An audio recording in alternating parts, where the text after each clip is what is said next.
Hello दोस्तों, welcome back to the channel. आज की इस वीडियो में हम भारतीय संविधान की अनुसूचियाँ और उनके विषय के बारे में जानने वाले हैं और उनको ट्रिक से हम याद करेंगे। तो चलिए वीडियो को स्टार्ट करते हैं। आपको याद हो जाएगा ट्रिक से। देखते हैं हम लोग कैसे याद करते हैं। तो चलिए वीडियो को स्टार्ट करते हैं। यहाँ पर पहली अनुसूची का विषय क्या है? राज्य और केंद्र शासित प्रदेशों की सूची दी हुई है। पहली अनुसूची, अब किसी संविधान की जब आप पहली अनुसूची पढ़ रहे हैं, यानी कि भारतीय संविधान की जब आप पहली अनुसूची पढ़ रहे हैं, तो हम भारतीय संविधान में किसका उल्लेख, पहले हम भारत के बारे में जानेंगे। भारत में कौन है? राज्य और केंद्र शासित प्रदेश हैं। तो पहले हम कितने राज्य हैं, कितने केंद्र शासित प्रदेश है, इसके बारे में जानेंगे, तभी तो संविधान में आगे बढ़ेंगे, आगे की चीज़ों के बारे में पढ़ेंगे। तो हम लोग यहाँ पर इस प्रकार याद करते हैं। पहली अनुसूची किससे रिलेटेड है? राज्य और केंद्र शासित प्रदेश की सूची से रिलेटेड है। उसके बाद यहाँ पर हम लोग दूसरी अनुसूची देख लेते हैं। दूसरी अनुसूची का विषय क्या है? महत्वपूर्ण पदाधिकारियों के प्रावधान, यानी कि वेतन के बारे में दिया हुआ है। वेतन के बारे में दिया हुआ है दूसरी अनुसूची में। अब जैसे हम लोग यहाँ पर याद कर लेते हैं, वेतन दो मतलब दूसरी अनुसूची। दूसरी अनुसूची में इसका किसका प्रावधान है? वेतन का प्रावधान है, ऐसे याद कर सकते हैं। उसके बाद हम लोग यहाँ पर तीसरी अनुसूची देख लेते हैं। जी का विषय क्या है? शपथ या प्रतिज्ञान। जैसे शपथ को हम दूसरी भाषा में कसम भी बोलते हैं। तीन कसम जैसे याद कर सकते हैं आप लोग, तीन कसम या फिर तुम्हारी कसम। कसम का अर्थ शपथ से है। उसके बाद यहाँ चौथी अनुसूची में क्या दिया हुआ है? चौथी अनुसूची का विषय क्या है? राज्यों की परिषद में सीटों का आवंटन। राज्यों में परिषद की सीटों का आवंटन कैसे होगा? यानी कि गिनती में होगा। अब कोई 2-4 करता है तो क्या बोलते हैं? ज़्यादा हमसे गिनती ना करो। तो हम ऐसे याद कर सकते हैं कि चौथी अनुसूची में राज्य के परिषद की सीटों का आवंटन का उल्लेख किया गया है। इस प्रकार याद कर सकते हैं। उसके बाद यहाँ पर पाँचवीं अनुसूची आती है। पाँचवीं अनुसूची में क्या है? इसका विषय क्या है?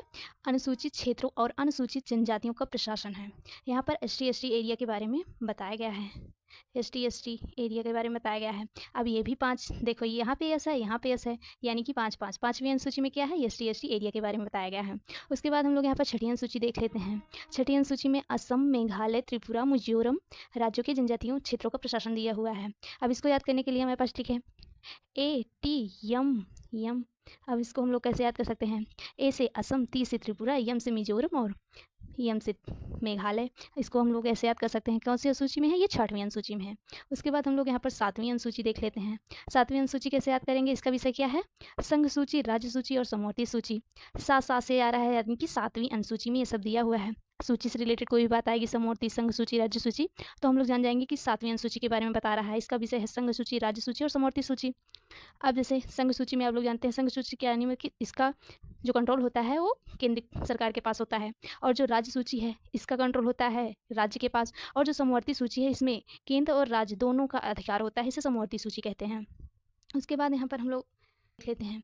आठवीं अनुसूची का विषय क्या है? मान्यता प्राप्त भाषाओं की सूची, यानी कि आठवीं अनुसूची में दिया हुआ है, भाषाओं के बारे में उल्लेख किया हुआ है। हम लोग इसको याद कर सकते हैं, जैसे मैं 8 भाषाएं जानती हूँ, या फिर कुछ भी। आप लोग वैसे भी ये सबको याद होता है कि आठवीं अनुसूची में 22 भाषाओं का जिक्र किया हुआ है। उसके बाद यहाँ पर नौवीं अनुसूची आती है।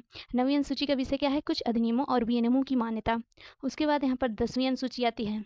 10वीं अनुसूची का विषय क्या है? दल बदल के आधार पर अयोग्यता। 10 दल ऐसे हम लोग याद कर सकते हैं। 10वीं अनुसूची में क्या है? दल बदल आधार पर अयोग्यता।